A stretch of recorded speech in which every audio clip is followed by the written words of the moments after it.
La puerta principal se estrelló contra la pared con tanta fuerza que el cuadro de vidrio a su lado tembló. La voz de Adrián atravesó la casa antes de que pudiera siquiera soltar mi taza. «¡Nos lo debes todo!», gritó. Su esposa Elena lo seguía de cerca, con la barbilla en alto y una sonrisa satisfecha como si acabara de dar un discurso triunfal. Me quedé ahí con el café aún humeando en mis manos, sin saber si reír o llorar. «¿Perdón?», pregunté con la voz más baja de lo que quería. Adrián levantó un sobre doblado, agitándolo como si fuera una prueba. «Tus documentos fiscales, mamá. Vi cuánto ganas. Has estado guardando dinero mientras nosotros batallamos con la guardería». Sus palabras cayeron pesadas, frías, como el viento de una tormenta en el Valle de México. «¿Revisaste mis papeles?». Se encogió de hombros sin un ápice de arrepentimiento. «Tenía que saberlo. Nos has estado ocultando cosas». Elena dio un paso adelante, su perfume fuerte llenando el aire. «No pedimos mucho, Beatriz. Solo haz lo correcto. Vende esta casa, es demasiado grande para una sola persona, y ayúdanos con la hipoteca». Sentí un nudo en la garganta. La última vez que vinieron, Adrián me dio un beso en la mejilla y me agradeció por la cena del domingo. Ahora estaba en la misma cocina, con los ojos duros, como si yo fuera una desconocida. «Ya pagué por tu casa una vez», dije. «¿Lo recuerdas?». Hizo un gesto despectivo con la mano. «Eso fue hace años. No puedes quedarte con todo para ti. Todo». Como si la vida que construí cada turno extra, cada noche sola, equilibrando cuentas y deudas, no me perteneciera. Dejé la taza lentamente antes de que mis manos me traicionaran. «Vinieron a tomar, no a hablar», dije casi para mí misma. Adrián no lo negó, solo cruzó los brazos y esperó. Miré entre ellos el hijo que crié, la mujer que creía haberlo ganado, y sentí algo asentarse dentro de mí frío y claro. Ese fue el momento en que entendí que esto no era un malentendido. Era una emboscada en mi propio hogar, y apenas era el comienzo. Antes de hoy, mi vida era tranquila, de esa tranquilidad que reconforta. Me despertaba con el sonido del viento entre los árboles. De pirul preparaba mi café mañanero y me sentaba junto a la ventana de la cocina, con el periódico doblado a un lado. Mis días eran predecibles: hacer cuentas, cuidar el jardín, caminatas cortas al mercado de Coyoacán. Así me gustaba. Ser viuda me enseñó a vivir dentro del silencio, a hacer lo mío, en lugar de dejar que me persiguiera. Guardaba un cuaderno en mi escritorio, cada gasto anotado en columnas ordenadas. Hábitos de mis años, como contadora: orden, control, la certeza de saber a dónde iba cada peso. Era la disciplina que me mantuvo en pie después de que Gerardo se fue.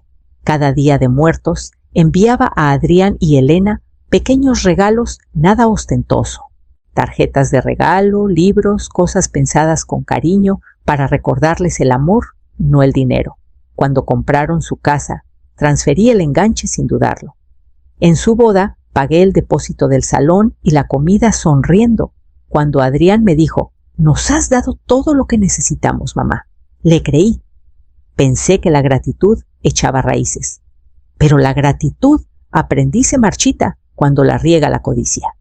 Después de que se fueron, el silencio regresó más pesado esta vez. Tomé la taza vacía de la mesa su marca, dejando un círculo en la madera. No me molesté en limpiarlo. Hay manchas que no vale la pena borrar. Me senté en mi escritorio, abrí el cuaderno y miré las filas ordenadas de números. Antes significaban estabilidad. Ahora parecían municiones, porque sabía que volverían, y la próxima vez no vendrían con palabras, vendrían con un plan. Regresaron antes de lo que esperaba 4 días después, al atardecer, cuando el cielo aún estaba pintado de dorado. Escuché el motor de su coche antes del golpe en la puerta. Esta vez no llegaron con nervios o dudas. Llegaron preparados. Elena traía un cuaderno de cuero bajo el brazo y Adrián Llevaba una carpeta. Parecían auditores, no familia. No los invité a sentarse, pero se acomodaron de todos modos.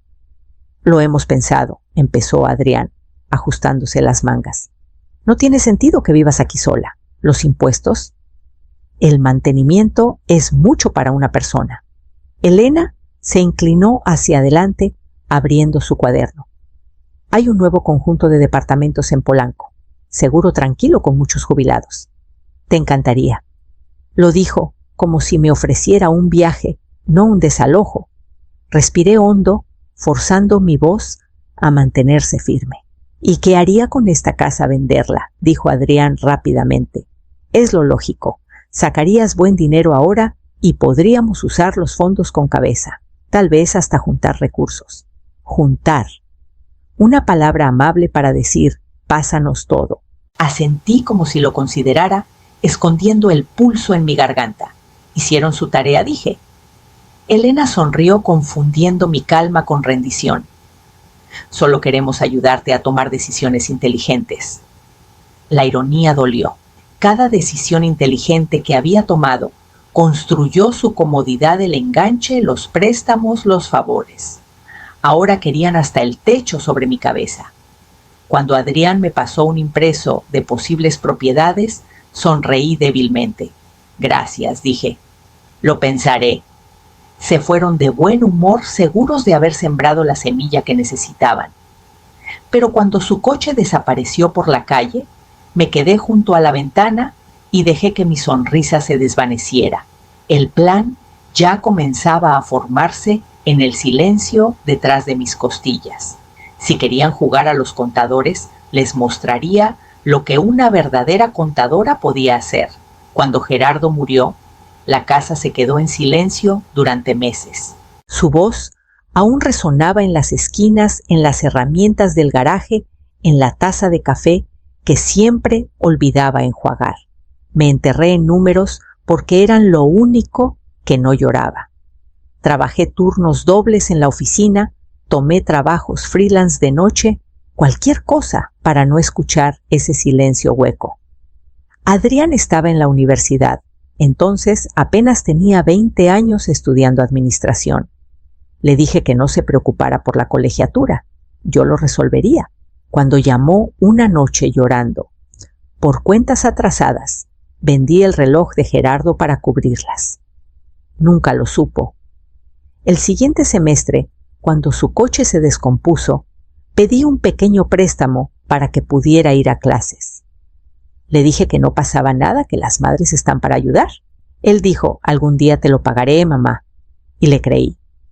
Esa promesa, como tantas de los jóvenes, nunca llegó a cumplirse. Las vacaciones fueron lo primero en desaparecer. Rechacé cada invitación de amigos diciendo que estaba muy ocupada. La verdad era más simple, no podía permitirme el tiempo. Mientras otros planeaban fines de semana en Valle de Bravo, yo estaba en mi oficina mirando hojas de cálculo, fingiendo que el cansancio era progreso. Cada peso que ganaba lo dividía en 2 supervivencia. Y Adrián. Renta, comida, servicios, luego colegiaturas, libros y gasolina. Mi vida estaba hecha de recibos, pero no me importaba. El amor, pensaba, se construía dando. Cuando se graduó, estuve en la multitud apretando flores y llorando tanto que no veía el escenario. Él me buscó, una vez saludó y sonrió. Ese momento hizo que cada sacrificio valiera la pena. O eso creía. Años después, cuando consiguió su primer trabajo, me compró una bufanda y dijo, «Ya no deberías trabajar». Fue dulce pero pasajero. Pronto vinieron el matrimonio, la hipoteca y el silencio. La gratitud se desvaneció. Y ahora, cuando hablaba de justicia y propiedades compartidas, me di cuenta de que lo que construí no fue fortaleza, sino dependencia disfrazada de amor. Esa certeza pesó en mi pecho mientras preparaba la cena esa noche, esperando su próxima visita. Vinieron a cenar el siguiente domingo fingiendo que nada había pasado. Elena trajo un pastel comprado, de esos que aún están fríos en el centro, y lo puso en la mesa como si fuera una ofrenda de paz. Adrián me dio un beso en la mejilla, por costumbre, pero había distancia en el gesto, algo mecánico, en lugar de cariño. Comimos casi en silencio el tintineo de los cubiertos más fuerte que las palabras. Pregunté por su semana, sus trabajos, sus planes. Elena habló de un ascenso. Adrián mencionó cuentas, reparaciones, impuestos. Cada frase giraba hacia el dinero como un río que desemboca en una sola corriente. A mitad de la comida dejó su tenedor y me miró directo. Mamá, he estado pensando, la mitad de esta casa es mía, te guste o no. Las palabras cayeron como bofetada, pero no me inmuté. La mitad, repetí. Asintió. Legalmente me corresponde. Papá construyó este lugar. Es propiedad familiar. Sentí el aire volverse más ligero entre nosotros. Tu padre y yo lo construimos juntos, dije. Y yo he sido la que lo ha mantenido en pie desde que él se fue. Elena se inclinó hacia adelante con un tono meloso. No queremos pelear, Beatriz. Pero sería mejor para todos si resolvemos esto antes de que se complique. Ese era su plan, presionarme hasta que se diera, luego decir que actuaron por preocupación. Miré al hombre que solía dormirse en mi hombro durante las tormentas y solo vi cálculo. Ya habían revisado registros, tal vez hasta hablado con un abogado. Dejé mi tenedor con cuidado, con una calma que no sabía que aún tenía. ¿Quieren transparencia?, dije. Vengan mañana. Les mostraré todo. Adrián parpadeó desconcertado. ¿Lo harás?, sonreí lenta y firme. Sí, merecen verlo todo. Elena curvó los labios, confundiendo mi invitación con rendición. Después de que se fueron, limpié la mesa sola. El pastel quedó intacto. Vertí el resto del café en el fregadero viendo el remolino oscuro desaparecer, sabiendo exactamente qué traería el mañana. Llegaron a la mañana siguiente más temprano de lo esperado, como si temieran que cambiara de opinión. Ya había preparado café y puesto algunos papeles en la mesa del comedor, nada de valor real, solo lo suficiente para guardar las apariencias. Adrián paseaba cerca de la ventana inquieto. Elena, toda cortesía y perfume, me dio una sonrisa brillante que no llegó a sus ojos. Dijiste que podíamos ver todo, me recordó. Solo queremos entender cómo están las cosas. Por supuesto, dije. Voy por el resto de los archivos. Caminé por el pasillo hacia mi estudio despacio a propósito. Años de contabilidad me enseñaron a leer la tensión como una hoja de cálculo, una línea mal puesta y todo se desmorona. Cuando regresé, el aire en la habitación se sentía mal. Demasiado quieto, demasiado silencioso. Elena no estaba en su lugar. Adrián estaba en la puerta fingiendo admirar un cuadro en la pared. Seguí el leve sonido de un teclado. Me llevó directo a mi estudio. Ella estaba sentada en mi escritorio con los dedos en mi computadora, la pantalla brillando con un azul familiar. El sitio del banco estaba abierto, el recuadro de la contraseña parpadeando. ¿Qué crees que estás haciendo?, pregunté. Elena giró sin inmutarse. Dijiste que podíamos mirar, Beatriz. Solo estaba revisando. Me acerqué y cerré la tapa con un clic suave. La curiosidad es una cosa, dije. Meterse en la vida de alguien es otra. Adrián apareció detrás de ella, pálido y tartamudeando. No quiso, pero no necesitaba explicaciones. Todo lo que necesitaba estaba en sus rostros: el hambre, el miedo, la creencia de que siempre perdonaría. Respiré hondo y sonreí, no con amabilidad, sino con claridad. Creo que terminamos por hoy. Elena se levantó con la barbilla alta, escondiendo la vergüenza con arrogancia. Solo intentábamos ayudar. Claro, dije. Eso es lo que me preocupa. Los acompañé a la puerta, viéndolos caminar hacia su coche. Cuando la puerta se cerró, giré la llave sintiendo el clic final resonar en la casa como un punto final. Esa sería la última vez que cruzarían mi umbral. Después de que se fueron, me quedé junto a la puerta un largo rato, escuchando cómo el silencio volvía a sentarse. El mismo aire que antes sostenía sus voces, ahora se sentía más ligero, más limpio. Caminé a mi estudio y abrí la computadora que intentaron invadir. El navegador aún mostraba el rastro de su intento, pero las contraseñas eran inútiles. Esas cuentas no habían tenido un peso real en años. 5 años después de la muerte de Gerardo, tomé una decisión que hasta a mí me sorprendió. El duelo se había suavizado lo suficiente para dejar espacio a la claridad. Había visto demasiadas familias destrozadas por herencias, demasiada gente buena perderse cuando el dinero se volvía oxígeno. Quería algo que perdurara, algo inmune a la codicia. Así creé la Fundación Tierra Nueva, un fondo de becas en nombre de Gerardo, estructurado tan cuidadosamente que ni yo podía sacar un peso sin dejar rastro. Todos mis bienes, ahorros, inversiones, el seguro por la muerte de Gerardo, fueron transferidos allí, silenciosamente, legalmente, permanentemente. Las cuentas que Adrián y Elena creían haber encontrado eran solo señuelos que dejé hace años mantenidas abiertas para acumular polvo y despistar a quien viniera buscando. Las construí como cajas fuertes vacías, diseñadas para distraer a los ladrones del verdadero tesoro. A veces me preguntaba si Gerardo lo habría aprobado. Siempre fue generoso, pero cauto. «Prepárate para la tormenta antes de que llegue», solía decir. Tenía razón. La tormenta estaba aquí y mi plan resistía. Abrí el cajón y saqué la carpeta marcada Escrituras y Registros. Adentro estaban los documentos originales de la fundación, las pruebas de que cada peso ya tenía dueño. Detrás de la cortina, en mi estudio, colgaba el certificado enmarcado, el que había mantenido escondido a plena vista. Mañana, cuando Adrián y Elena vinieran exigiendo pruebas, les mostraría exactamente lo que creían querer. No necesitaría alzar la voz. Solo tendría que correr la cortina. Llegaron justo después del mediodía, el sonido de su coche subiendo por el camino de grava impaciente.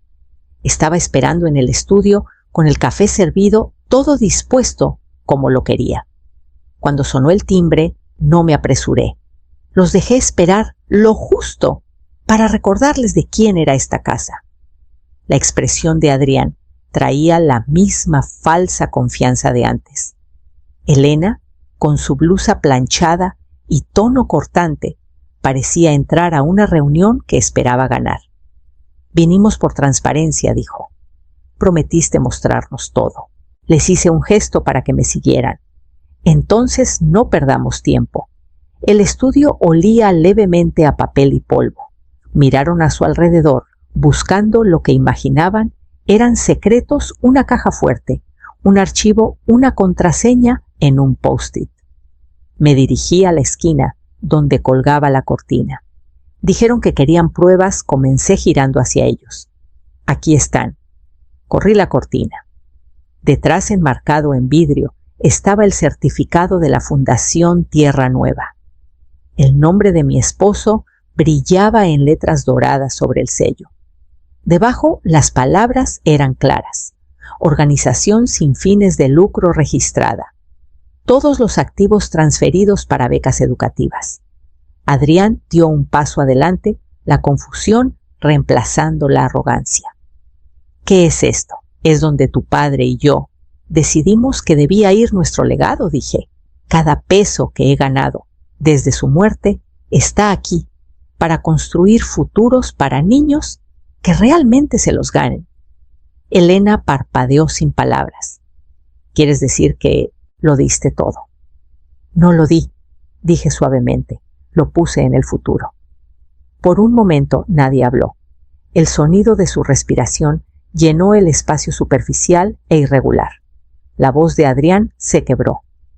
«¿Entonces no queda nada para nosotros?» Lo miré a los ojos. Aún les queda su integridad si deciden conservarla.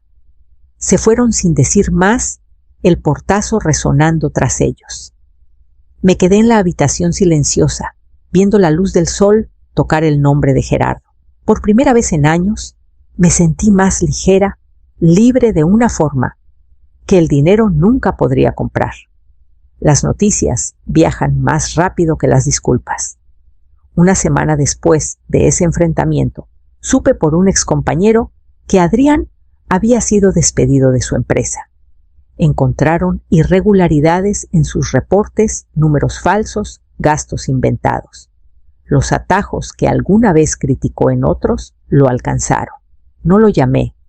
No había nada que pudiera decir que llegara al hombre en que se había convertido. 2 días después, Elena me envió un correo corto, frío y afilado como vidrio. Me culpó por humillarlos, por envenenar la confianza de Adrián. Era casi admirable cómo lograba convertir la codicia en victimismo. Al leerlo, no sentí enojo, solo una tristeza vieja familiar de esas que ya no duelen, solo zumban quedito en el fondo. Para fin de mes, se habían separado. Una conocida me contó que Elena se mudó a otro estado, persiguiendo otra oportunidad, otra escalera que escalar. Adrián se quedó sin trabajo y lleno de rabia, evitando las llamadas de los pocos que aún se preocupaban por él. No celebré nada de esto. La justicia no es alegría, es la ausencia de ruido. El silencio que llega cuando la verdad deja de luchar por ser escuchada. En ese silencio volví a mi trabajo. La fundación creció más rápido de lo que esperaba. 2 becas se convirtieron en 5 en 10. Me reuní con el pequeño consejo que formé, asegurándome de que cada apoyo llegara a las manos correctas. Niños de lugares como el que Gerardo y yo veníamos humildes, invisibles, pero decididos. Cada carta de aceptación era una promesa cumplida. A veces de noche abría la ventana y respiraba la quietud. Sin gritos, sin pasos, sin acusaciones. Solo el aire y el crujido suave de la casa asentándose. Era el sonido de la paz, no de la victoria. Y aún así, bajo esa calma, aún sentía el eco de lo que pasó, el recordatorio, de que el amor, una vez herido por la codicia, nunca regresa intacto. Aprendí a vivir con ese eco, a dejar que me guiara, en lugar de perseguirme, mientras las estaciones avanzaban hacia la primavera. Pasaron los meses y la casa volvió a su ritmo natural, el tic-tac del reloj, el zumbido del refrigerador, el susurro del viento contra las ventanas. Cada mañana abría la cortina del estudio, dejando que la luz se derramara sobre el certificado enmarcado. Las letras doradas, con el nombre de Gerardo, siempre atrapaban la primera luz. Ese pequeño brillo me recordaba por qué lo había hecho todo. La Fundación Tierra Nueva creció más de lo que soñé. Llegaron donaciones discretas de antiguos becarios que ahora construían sus propias vidas. También llegaron cartas, notas, escritas a mano, llenas de gratitud y esperanza. Las leía despacio, como si esas palabras pudieran reemplazar las que mi hijo me arrojó meses atrás. No borraban el dolor, pero lo equilibraban. Adrián no llamó. A veces me preguntaba si alguna vez lo haría, aunque ya no lo esperaba. El silencio, aprendí, puede ser su propia forma de piedad. Deja que las cosas se asienten en su lugar natural. Pasaba mis días cuidando el jardín que Gerardo plantó hace años, el que casi abandoné en los tiempos más duros. La tierra terca, pero generosa, volvió a florecer con cuidado constante. La vida tiene esa forma de regresar cuando dejas de forzarla. Algunas noches me sentaba en el estudio, con la ventana abierta, escuchando el leve zumbido del mundo afuera. Pensaba en lo que la gente valora, cómo confunde posesión con amor, herencia con legado. Antes creía que dar era la forma más pura de amor. Ahora entendía que solo es verdad cuando lo que das está destinado a construir, no a alimentar el hambre de otros. Querían todo, dije suavemente una noche, pasando la mano por el marco. No les di más que la verdad. La luz de la lámpara del escritorio caía sobre los papeles y las fotos desvaídas a su lado. Cerré la cortina, sabiendo que la mañana traería la misma luz otra vez, y con ella la certeza silenciosa de que al fin había guardado algo solo para mí.